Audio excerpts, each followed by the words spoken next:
கோவையில் கஸ்தூரிபா காந்தியின் 156வது பிறந்தநாள் விழா கொண்டாடப்பட்டது.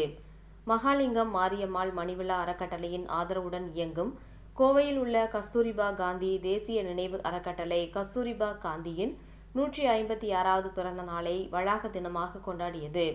இந்த கொண்டாட்டத்திற்கு சக்தி குழுமத்தின் தலைவர் எம். மாணிக்கம் தலைமை தாங்கினார்.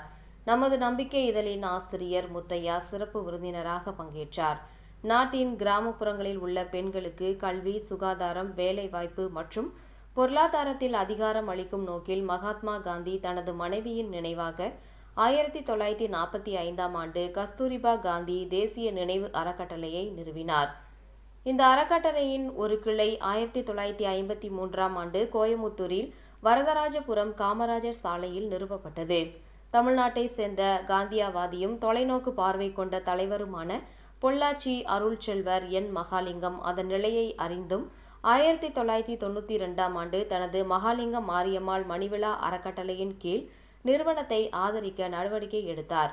அப்போதிலிருந்து வளாகத்தில் ஒரு சித்த மருத்துவமனை, குடிநோய் சிகிச்சை மையம், காது கேளாத குழந்தைகளுக்கான வாய்மொழி பயிற்சி பள்ளி, 1994ஆம் ஆண்டு முதல் பார்வை குறைபாடு உள்ள மாற்றுத்திறனாளி பெண்களுக்கு கைத்தொழில் பயிற்சியும், சமீபத்தில் 2021ஆம் ஆண்டு முதல் பிராக்கில் ஒருங்கிணைந்த சிகிச்சை மருத்துவமனை ஆகியவை உள்ளன.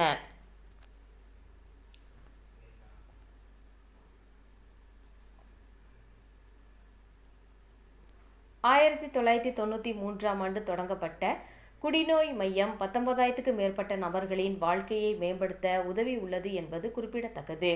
இதேபோல 1996ஆம் ஆண்டு தொடங்கப்பட்ட காது கேளாத மற்றும் வாய்பேச முடியாத குழந்தைகளுக்கான கஸ்தூரிபா காந்தி பள்ளி செவித்திறன் குறைபாடுகள் 300 முதல் 350 குழந்தைகளுக்கு கல்வி வழங்குவதோடு பேசவும் பயிற்சி அளித்துள்ளது.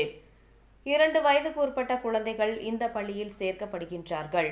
இது மாநில வாரிய பாடத்திட்டத்தின் கீழ் ப்ரீகேஜி முதல் 10ஆம் வகுப்பு வரை உள்ள வகுப்புகளை வழங்குகிறது. இந்த பள்ளியில் ரூபாய் 150 மட்டுமே கட்டணமாக வசூலிக்கப்படுகின்றது. ஆனால் அதற்கு பணம் செலுத்த முடியாதவர்களுக்கு இது விலக்கு அளிக்கப்படுகின்றது. குழந்தைகள் பேச கற்றுக்கொள்ள சிறப்பு பயிற்சியும் அளிக்கப்படுகின்றது. நிகழ்வில் பேசிய சக்தி குழுமத்தின் தலைவர் மாணிக்கம் அவர்கள், நமது சமூகம் சவால்களால் நிறைந்துள்ளது. ஆனால் மற்றவர்களுக்கு மாற்றத்தை ஏற்படுத்த நாம் என்ன செய்ய தேர்வு செய்கிறோம் என்பதுதான் உண்மையிலேயே முக்கியம் என்றார். இந்த நிகழ்ச்சியில் மகாலிங்கம் மாரியம்மாள் மணிவிழா அறக்கட்டளையின் 13 ஊழியர்களும் 15 ஆண்டுகால சேவையை நிறைவு செய்த சக்தி குழுமத்தின் 8 ஊழியர்களும் கௌரவிக்கப்பட்டனர். நிகழ்வின் போது மது மீண்டவர் மற்றும் மாண்டவர் குறித்த புத்தகத்தை சிறப்பு விருந்தினர்